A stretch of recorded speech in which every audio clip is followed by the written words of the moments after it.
इस कहानी का शीर्षक है उपहार नहीं सबका साथ चाहिए। सुबह से ही फ़ोन बज रहा है। अनुज जी शुभकामनाएँ लेते और सभी को धन्यवाद करते फूल ही नहीं समा रही हैं। खुश हों भी क्यों ना, उनकी शुभेच्छा रखने वाले इतने लोग जो हैं। दरअसल अनुज जी का आज 60वां जन्मदिन है। नमन जी अपनी पत्नी के जन्मदिन पर सारी चीज़ें उनकी पसंद की करना चाहते हैं, खाने से लेकर कपड़े तक और घर के सजावट से लेकर मेहमानों तक। सब कुछ अनुज जी के पसंद के अनुसार। अनु और नमन जी अकेले ही रहते हैं। 5 बच्चे हैं। बच्चे बड़े हो गए हैं और अपने नौकरी के सिलसिले में अलग अलग शहरों में रहते हैं। हर साल गर्मी की छुट्टियों में आना होता है। बच्चों का और इस समय का बेसब्री से इंतज़ार करते हैं दोनों पति पत्नी, पर मन तो चाहता है हर बार पिछली बार से कुछ ज़्यादा। अपनी शादी की सालगिरह, अनुज जी और नमन जी के जन्मदिन पर, तीज त्योहार पर मन के एक कोने में आस होती है कि 5 बच्चों में से कोई एक आ जाए तो ऐसे मौके पर कुछ रौनक हो जाए। खैर, नमन जी की तैयारियां ज़ोरों पर चल रही थीं। कभी केक का ऑर्डर पता कर रहे थे तो कभी सजावट वाले को जल्दी आने को कह रहे थे। नमन जी ने सुबह के नाश्ते में उपमा और दोपहर के खाने में अनु जी के पसंद के कढ़ी चावल बनवाए। खाना खाने के बाद अब समय था शाम की तैयारियों का। नमन जी बेसब्री से शाम का इंतज़ार करने लगे। कभी घड़ी देखते, कभी दरवाजे पर नज़र जाती। अनु जी इतने साल साथ रही हैं नमन जी के, तो उनकी हर हरकत के पीछे की बात भांप लेती हैं। सुबह से दौड़ भाग करते 62 बरस के नमन के शरीर की थकान को तो कोई भी देख सकता था, किंतु हृदय की पीड़ा तो बस हृदय के करीबी को ही समझ आती है। सो अनु जी से अब नहीं रहा गया। वह बोल ही पड़ी, नमन जी अब सांस भी ले लो, थोड़ा आराम कर लो। मैं किसी के आने की आस में नहीं बैठी हूँ।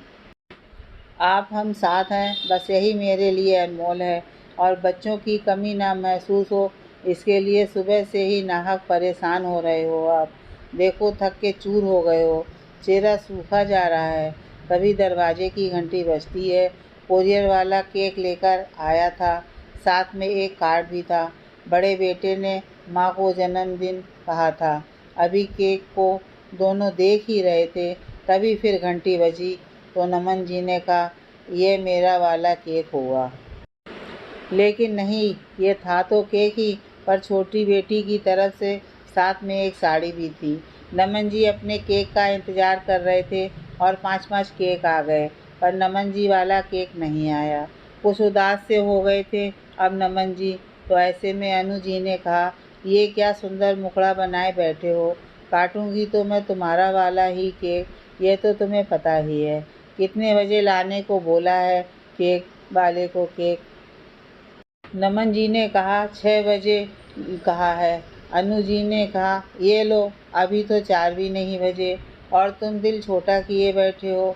अच्छा, क्या इन्हीं कपड़ों में केक काटेंगे? चलो ठीक से तैयार हो, मुझे केक जो कटवाना है तुम्हें, मैं भी तैयार होती हूँ। अनु जी ने नमन जी के पसंद की साड़ी पहनी, जूड़े में उनके ही पसंद का फूल लगाया, शादी वाले गहने पहने और बाहर बैठक में आईं।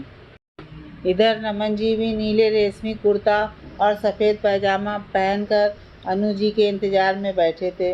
दोनों की नज़रें एक दूसरे से हट ही नहीं रही थी। दोनों एक दूसरे को निहार रहे थे। अब समय था कि भागा जा रहा था।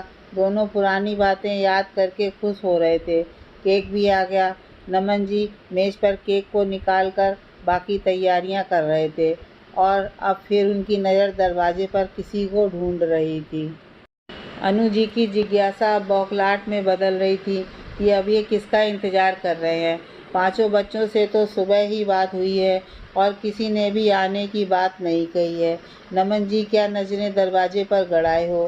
केक आ गया है, अब कुछ आने को नहीं बचा है, ना ही किसी को आना है। थोड़ी झुंझलाहट में अनु जी ने कहा, मैं ये दरवाज़ा ही बंद कर देती हूँ। अनु जी दरवाजे की तरफ बढ़ती हैं। नमन जी मुस्कुराते हुए अनु जी को देखते हैं और कहते हैं, अच्छा, जैसे कि तुम्हें सब पता है। दरवाजे पर पहुंचकर अनु जी को उनकी घर की तरफ आते कुछ लोग नज़र आते हैं।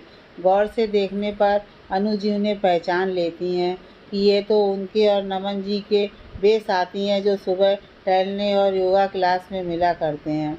बड़ा सा फूलों का गुलदस्ता लिए वे सभी अंदर आते हैं। अनु जी को अब सारा माजरा समझ में आता है। आंखें भर आती हैं उनकी।